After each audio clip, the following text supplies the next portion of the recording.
hoje eu quero falar de algo que nos leva às nossas bases. Eu converti-me quando eu tinha 17 anos.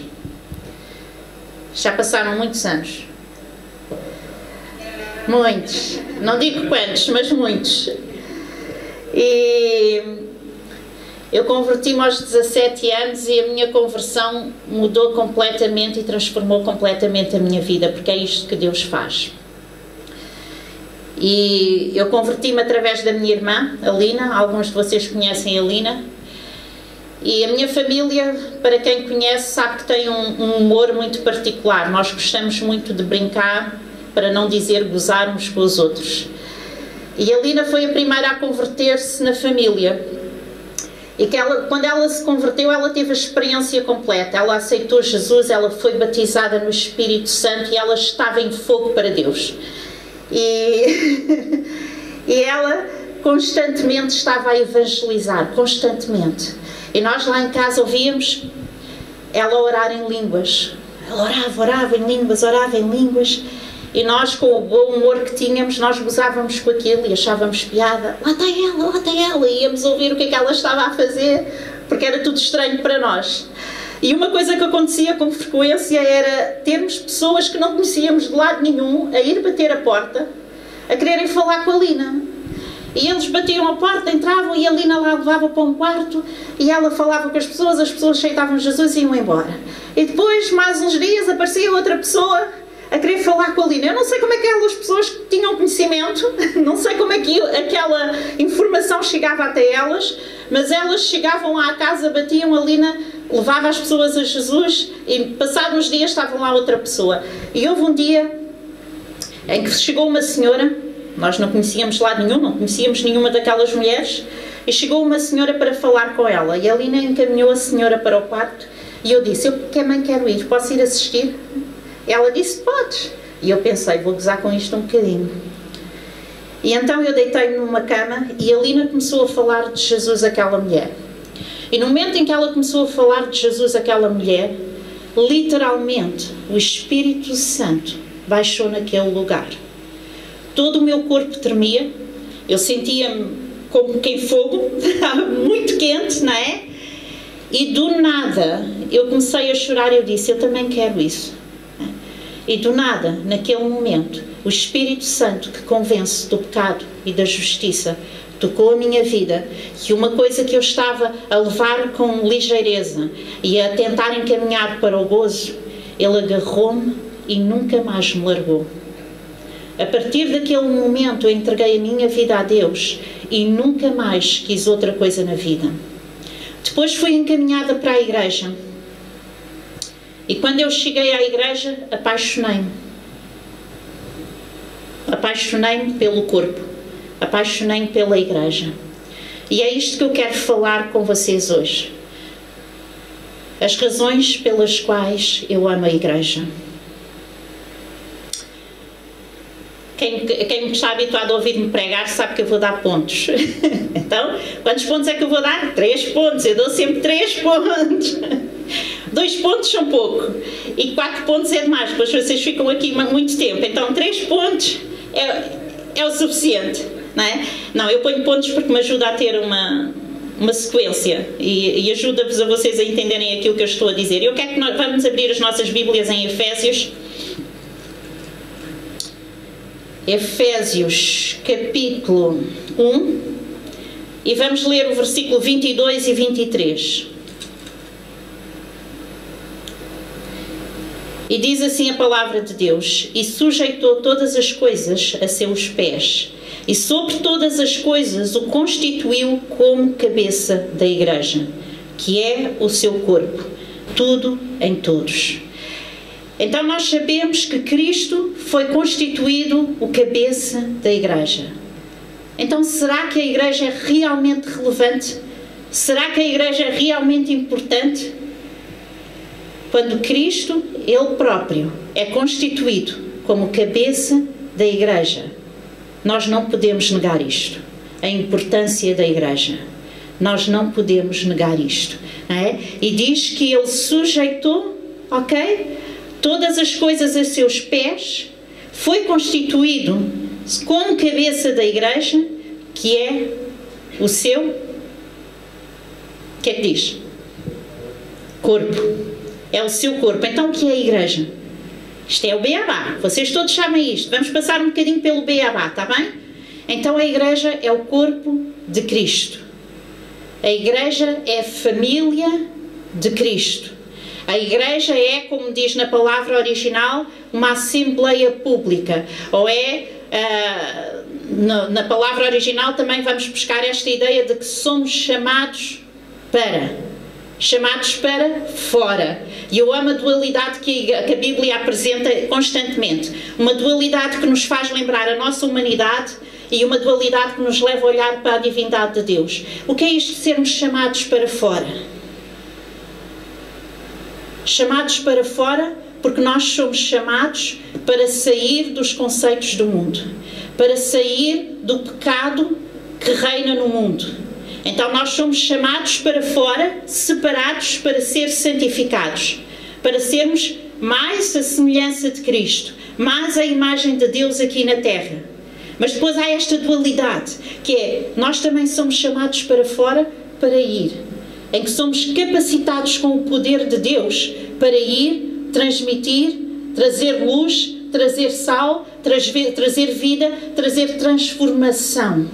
E esta é a competência da igreja, em que de um lado nós somos separados para sermos aperfeiçoados, mas ao mesmo tempo, neste processo de aperfeiçoamento, nós temos a capacidade divina para influenciar outros, para trazer novos membros à família de Deus, para acrescentar a família de Deus. Então esta é a importância da igreja aqui na terra. E quando nós falamos de igreja, eu quero falar de 3 coisas que para mim são extremamente importantes e pelas quais eu amo a igreja. A primeira coisa a razão pela qual eu amo a igreja é porque a igreja é um lugar de edificação. O que é a igreja? A primeira coisa é um lugar de edificação. Então nós vamos ler aqui em Hebreus, capítulo 10, 25.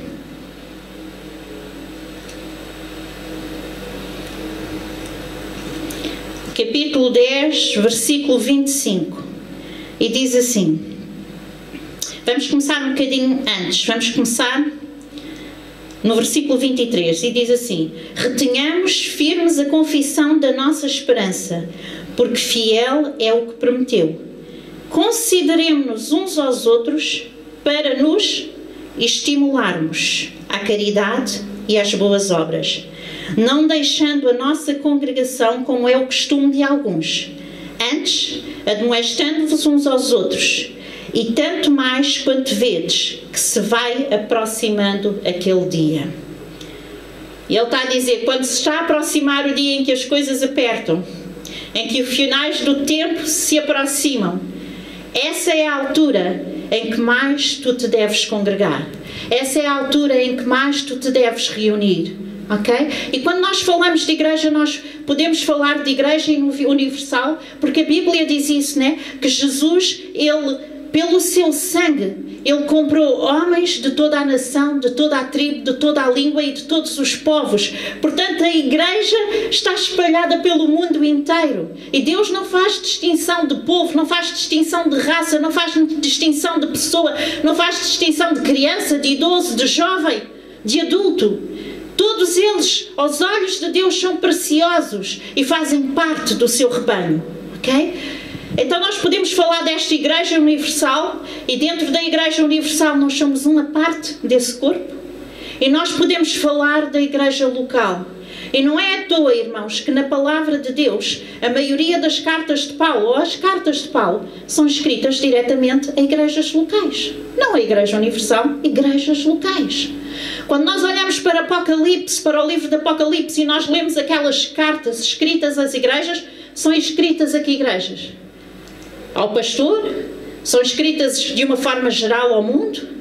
Ou são escritas à igreja local? Então, quando Deus olha para nós, aqui, Logos, Ele vê-nos como um corpo. No aspecto geral, nós somos parte de um corpo grande. Mas aqui, nós, igreja local, nós somos um corpo. e todos juntos nós operamos para a edificação do reino de Deus. Ok? E é neste local que nós estamos, que nós vimos para ser alimentados, para ser fortalecidos, para encorajar, para dar, para crescer, para ser exortados, para ser corrigidos. É na igreja, é na comunhão dos santos que nós somos edificados. Ok? E às vezes eu fico um bocadinho chateada quando as pessoas dizem: ai, mas eu vou à igreja e eu não recebo nada. Se tu pensas assim, irmão, então a tua ideia é muito limitada da tua função no corpo. Porque tu não vens à igreja só para receber. Tu vens para edificar. Tu vens para dar. Tu vens para ministrar. E quando tu chegas à igreja, eu não sei quanto a vocês, mas eu sei que a minha experiência pessoal é que quanto eu mais dou, mais edificada eu me sinto. Mais fortalecida eu me sinto. Então quando nós vemos a igreja, porque a Bíblia diz, irmãos, quando vocês se reúnem, não se reunirem, mas é quando se reúnem. Então, um traz salmos, outro traz palavra, outro traz conselho, outro edifica. Então, é um corpo que é dinâmico. E quando nós vimos só com a ideia de que vamos receber, estamos a limitar aquilo que Deus quer fazer através de nós. Estamos a limitar o potencial que Deus colocou na nossa vida para crescermos e fazermos crescer aos outros. Porque um dia tu vais estar fraco e tu precisas que alguém te fortaleça e levante os braços. No outro dia tu vais estar forte e vais levantar e fortalecer os braços do que está ao teu lado. E isto é a igreja. Nós precisamos de estar juntos. Nós precisamos de orar uns pelos outros. Nós precisamos de ministrar a vida uns dos outros. Nós precisamos de dar testemunho daquilo que Deus está a fazer através da nossa vida. Para quê? Para edificar a fé daqueles que estão mais fracos. Porque a Bíblia diz que nós devemos de cuidar daqueles que são fracos. Então, nós temos que mudar a nossa mentalidade e pensar que eu não vou só à igreja para receber. Eu vou à igreja para dar. Eu vou à igreja para construir. Eu vou à igreja para abençoar. Eu vou à igreja para ser aquilo que Deus colocou na minha vida para ser, que é uma bênção para o corpo de Cristo. E nisto todos nós somos importantes. Todos nós somos importantes. O que eu amo na igreja é quando eu chego à igreja e eu vejo um irmão e ele vem contar-me um testemunho do que é que Deus fez naquela semana. Eu vejo um irmão e ele vem dizer: eu tenho uma palavra para ti. Eu vejo um irmão e ele diz: eu posso orar por ti. Isto é vida. Isto é vida. E isto acontece quando nós estamos reunidos. Quando nós estamos juntos. Amém? Esta sensibilidade que nós temos que ganhar ao corpo de Cristo. Este amor que nós temos que ganhar ao corpo de Cristo. Este amor, às vezes nós temos muito amor a servir na igreja. Nós temos muito amor aos ministérios. Nós temos muito amor à obra. Mas eu vou-vos dizer, eu a semana passada partilhava isto. Isto são muletas que Deus usa por amor a pessoas.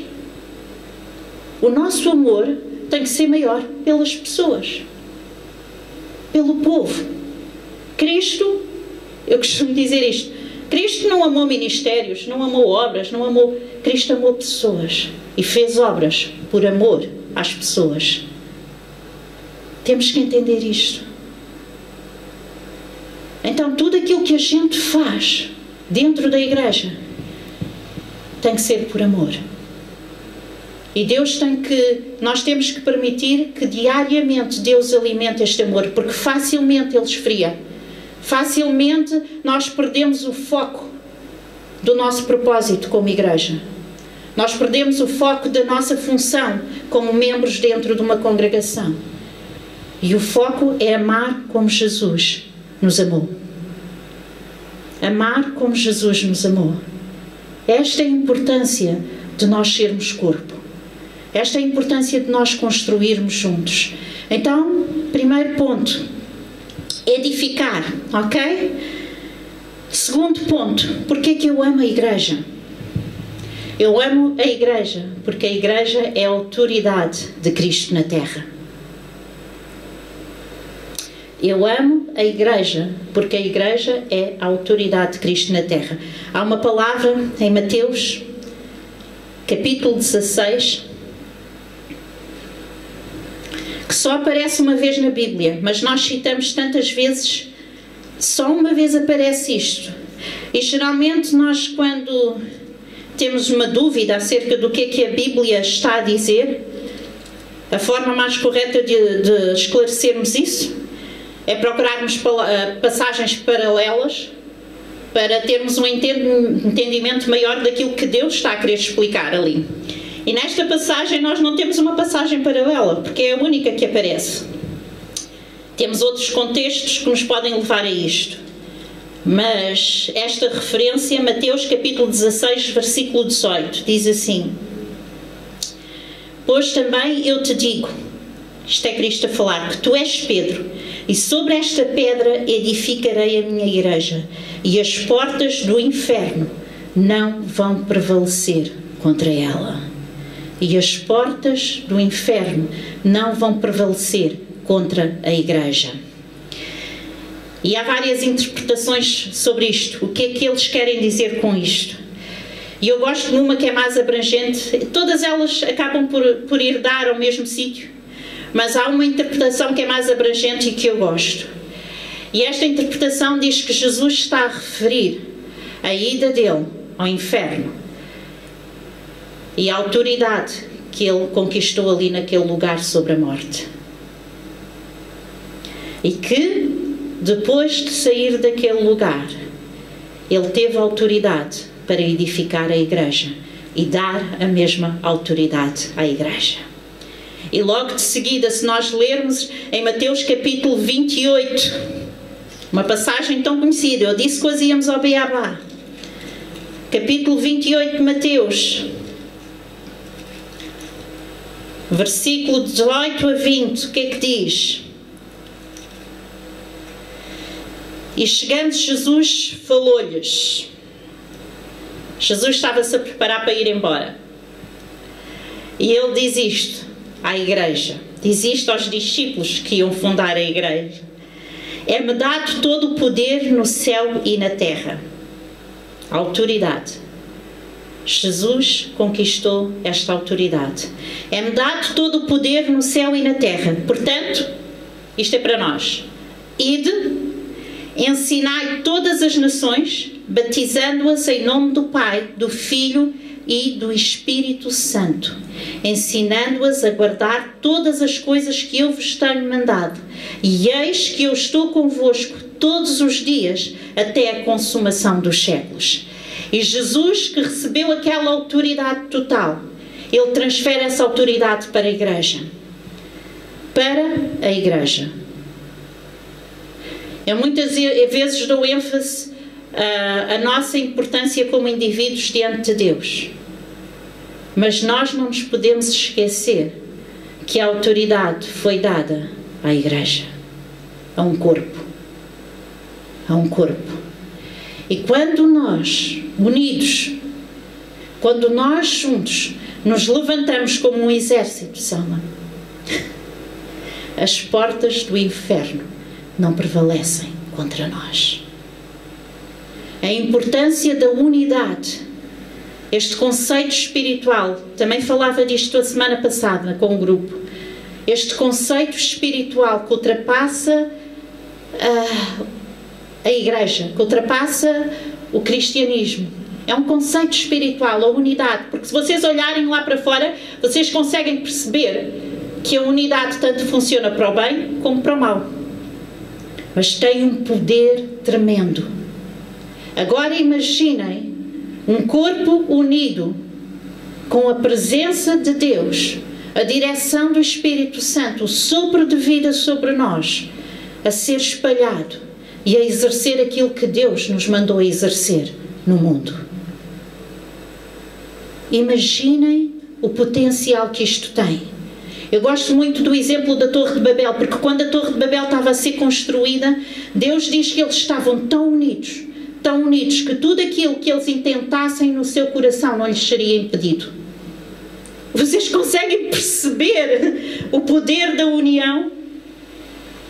Tudo o que eles intentassem no seu coração não lhes seria impedido. Agora imaginem a igreja, este corpo de Cristo, bem alinhado, bem junto, a trabalhar em harmonia. Tudo o que Deus colocar no nosso coração para fazermos, nós seremos bem-sucedidos. Mas nós temos que entender que nós somos um exército. Nós temos que entender que nós devemos juntar as nossas forças e não espalhar, mas juntar. E nós vivemos tempos em que a igreja não pode estar escondida, em que a igreja não pode estar com medo. Nós vivemos tempos em que a igreja se tem que levantar e que tem que cumprir o propósito para o qual foi chamado. É tempo de a igreja, como corpo, começar a trabalhar em união, começar a trabalhar com visão, com propósito, com direção, com inspiração do Espírito Santo, e cada um com o seu dom, com a sua dádiva, com aquilo que Deus depositou no seu coração, nos seus ministérios, começar a influenciar dentro e fora. Influenciar dentro e fora. Porque nós somos importantes dentro. Nós somos importantes dentro, irmãos.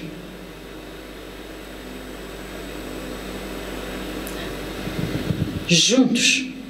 Juntos. Eu amo muito ali aquele trio. Vocês conhecem os nossos anciões aqui da igreja. E eu amo muito, vocês sabem disto, que eu vos amo muito. E eu acho tão lindo, tão lindo. E eu acho piada porque a maturidade vê-se com a idade também, não é? Mas sempre que eu, por exemplo, eu telefono à Dioguina ou à Alexandrina, sabem o que é que eu aprecio? Elas não ficam só a desbobinar aquilo que está mal na vida delas, o que é que, né? Eu começo a falar com elas e assim, como é que tu estás? E como é que está a tua filha? E como é que está a tua vida? E como é que está o teu marido? E como é que estão as coisas? E há este cuidado de uns para com os outros. Há este amor. Há 2 semanas atrás o Bento teve que fazer uma pequena cirurgia. E eu estava a falar com a Dioguina, e isto deve ter sido que numa quarta-feira, ele foi operado numa terça-feira, creio eu. E eu estava a falar com a Dioguina numa quarta-feira, e ela disse-me assim no fim da conversa: então, este domingo já há igreja? E eu disse: então está bem, a gente vê-se lá no domingo. E eu fiquei assim: mas o teu marido acabou de ser operado. Esta noção de corpo, este amor pelo corpo, a consciência da importância de estarmos juntos, é um testemunho para mim. E a vossa fé, a vossa vivência é um testemunho para mim muito grande mesmo. Principalmente porque eu sei o sacrifício que vocês fazem para estar aqui todos os domingos, não é? E vocês são um exemplo. Amém? Quando nós temos esta noção de que juntos somos mais fortes, nós podemos mudar coisas. Ok? Terceiro ponto, que eu não me quero alongar, estamos quase. E este podia ser um só ponto e resumir toda a mensagem, mas eu tenho que dar 3 pontos. Apocalipse, capítulo 19.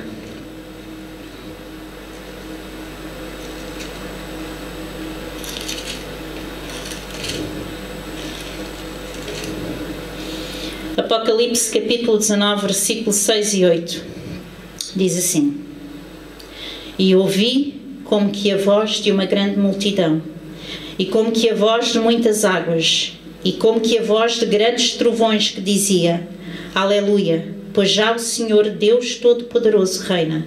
Regozijemo-nos e alegremo-nos e demos-lhe glória, porque vindas são as bodas do Cordeiro, e já a sua esposa se aprontou. Quem é a esposa do Cordeiro?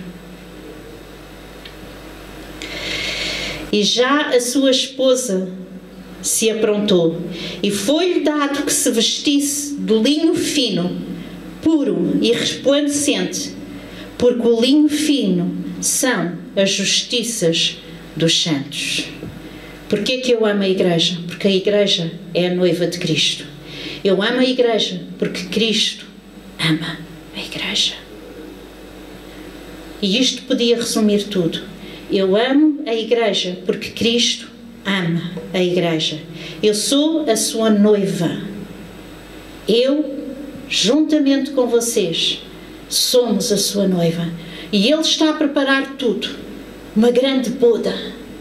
E eu às vezes ponho em causa o meu sentimento. Será que eu amo o meu noivo tanto quanto ele me ama? Será que eu sinto a mesma paixão que ele sente por mim? Será que eu estou disposta a dar a minha vida como ele esteve disposto a dar a sua?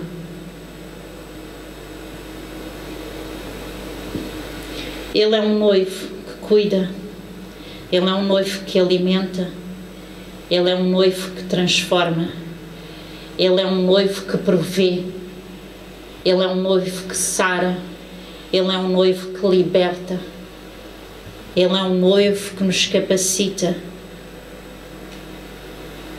que tem a capacidade de trazer este amor que, quando é liberto, transforma.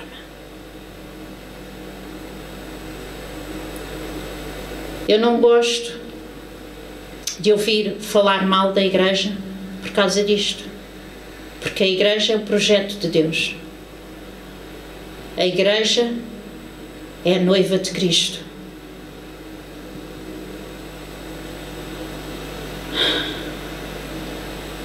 Uma vez eu recebi um telefonema de um amigo. Não o via há anos. Não sabia nada dele. E ele está a trabalhar numa igreja. E ele telefonou-me e convidou-me para ir ministrar lá na igreja. Ele não é o pastor principal.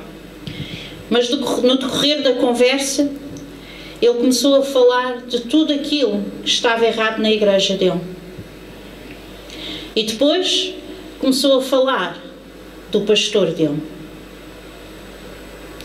E eu disse, no meu coração, ele pode ter autoridade para me convidar para ministrar, mas de certo não é uma autoridade divina. É uma autoridade que lhe foi dada por um homem, não por Deus. Porque se nós não respeitamos a congregação, se nós não respeitamos o lugar que devemos de amar, algo está errado no nosso coração. E estamos a desviar de um propósito. Só temos que corrigir. E todos nós passamos por fases em que estamos menos bem. Todos nós passamos por fases em que sentimos que os nossos ossos estão mais secos. Todos nós passamos por fases em que nos sentimos decepcionados, em que nos sentimos magoados, em que nos sentimos, incapazes de perdoar, incapazes de sarar. Mas eu continuo a pecar. Eu continuo a errar. Eu continuo a falhar. E o meu noivo continua a amar-me.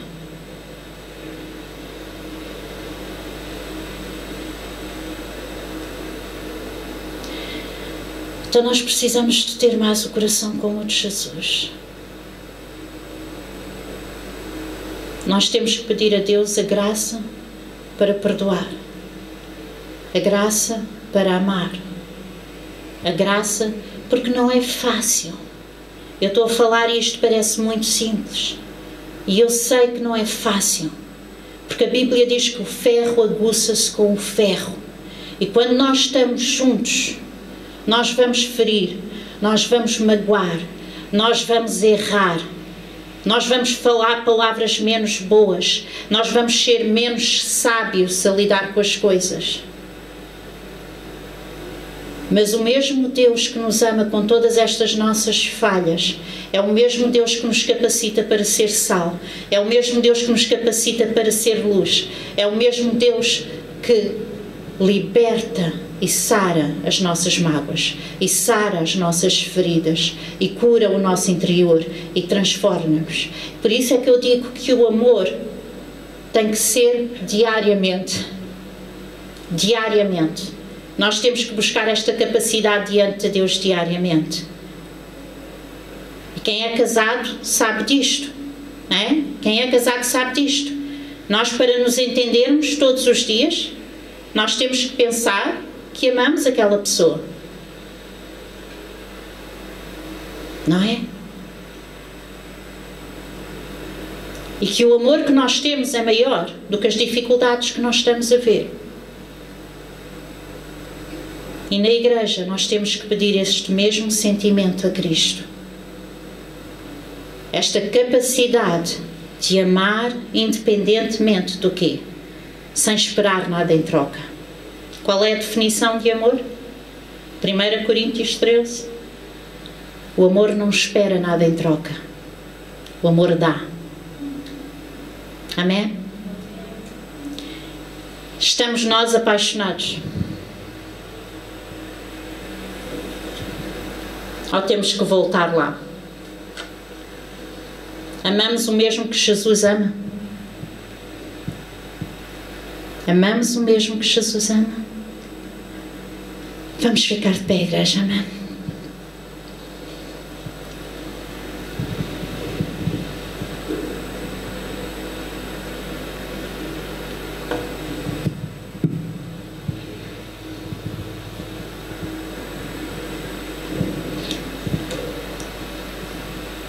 Eu sei que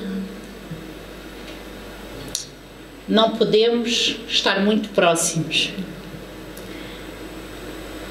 E sei que vivemos dias complicados. Mas é bom estarmos aqui reunidos enquanto podemos, porque podem vir dias em que não vamos poder estar, não é? Então, enquanto podemos, vamos edificar a vida uns dos outros. E enquanto a Selma e o António ministram, eu gostava que nós orássemos. Amém? E nós vamos orar consoante aquilo que o Espírito Santo coloca no vosso coração para orar. Mas acima de tudo, nós vamos pedir a Deus que nos dê um entendimento maior daquilo que Ele quer para nós nesta época. Qual é o nosso propósito como igreja nos tempos em que estamos a viver? Que direção devemos tomar? E se temos sentido esta incapacidade de amar, esta incapacidade de ser mais próximos, de edificar juntos, vamos colocar isto diante de Deus. E vamos deixar que o Espírito Santo ministre a nossa vida.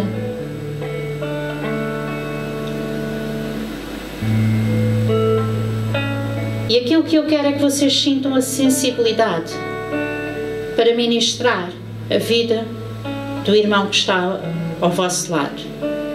Para abençoar. Não precisam de impor as mãos. Não podemos. Mas podemos estar a uma distância saudável e abençoar e orar. Então eu quero que todos nós, nesta manhã, oremos uns pelos outros. Pode ser? Mantendo a distância, mas orando. Não faz mal falarmos mais alto. Estamos sozinhos no prédio. Mas vamos primeiro cantar uma música, preparar o nosso coração, ouvir aquilo que o Espírito Santo está a dizer. E eu quero fazer uma pergunta. Jim, porquê é que tu amas a igreja? Uma razão. Eu amo a igreja. Foi através da igreja que Deus deu uma família. Ama a igreja porque foi através da igreja que Deus lhe deu uma família. Fernando, porquê é que tu amas a igreja?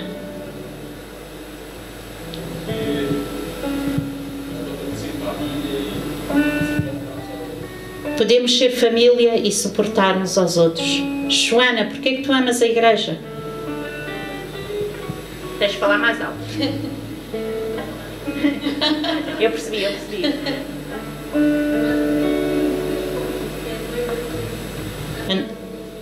Porque é amada por Cristo.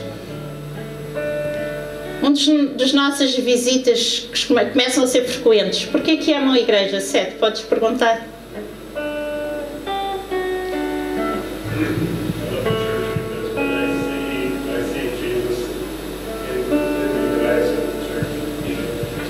Porque vê Jesus nos olhos das outras pessoas na igreja. Amém. Telma, porquê que tu amas a igreja?